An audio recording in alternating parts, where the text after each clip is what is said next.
10 years ago, the Dayton Literary Peace Prize was founded as an offshoot of the Dayton Peace Prize.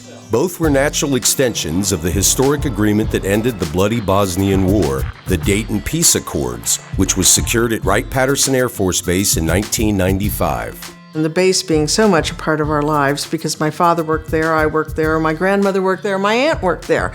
And so having that as the site of the peace accords was just a very proud moment.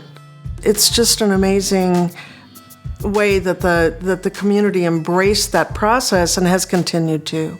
Starting in 1996, the Dayton community initiated a series of steadily expanding economic, cultural, and educational exchange programs to help the Bosnian people rebuild their war-torn society. One major outgrowth of those efforts was a group called Dayton: A Peace Process, whose board included teacher and TV producer Sharon Rabb. I mentioned to the board that I thought a literary peace prize would be a good idea, and once I found out that there were no literary peace prizes in the United States, they said, go ahead.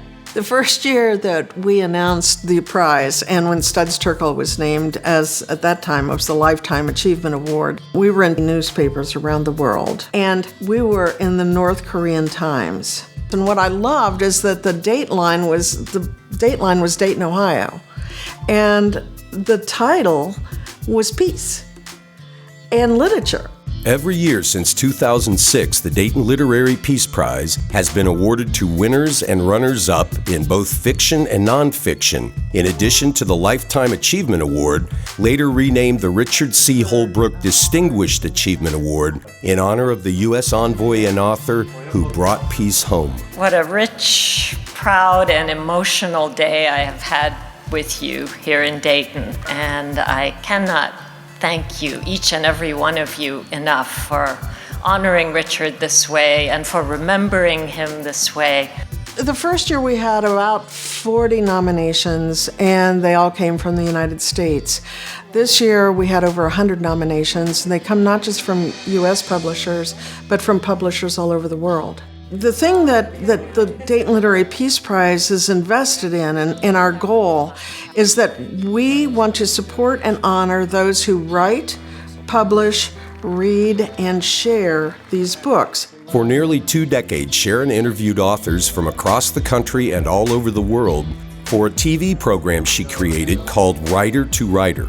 She also taught at both the high school and college levels, where she saw firsthand how books have the power to change lives. It seems like such a grand folly to think that we can create world peace through reading a book. I know that by reaching out to colleges and universities and high school students, that what we were doing is fostering peace over time. We're building on that legacy. I know what a book can do for students. I've seen what a book can do for students. And if it can do it for students, it can do it for the world.